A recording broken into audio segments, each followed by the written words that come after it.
Five Crowns was started by the Colas family, and they moved here in the 40s from Philadelphia. The second generation, Joe and Bill, started Five Crowns in the early 80s, and that's where we are today. Five Crowns is definitely known for sweet corn and melons. At Five Crowns, one of our biggest focuses is quality, crop finished product quality. And we choose varieties of corn that are super sweet. And so because of that, the kernels are actually pretty fragile. And so what we have to do is hand harvest this. Mechanical harvesting will actually cause these kernels to burst very easily. But because they're so soft, the quality is outstanding. They're just really, really sweet.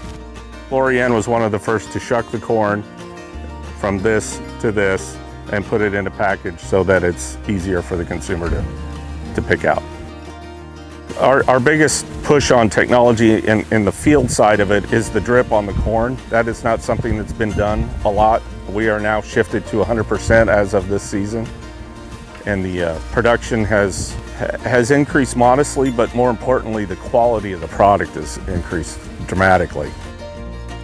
We also are looking for any way we can to reduce our dependence on chemicals and fertilizers, and the drip actually helps us with that. Five Crowns Picasso is our proprietary melon. Well, the bees are an important part of that pollination process. We have male and female flowers on the melons. Pollen has to be transferred from the male flower to the female flower in order to have a melon grow. The thing that I hope people understand and appreciate is that there are a lot of really hardworking, good people who are producing the food in California. California grown, to me, is a high quality produce.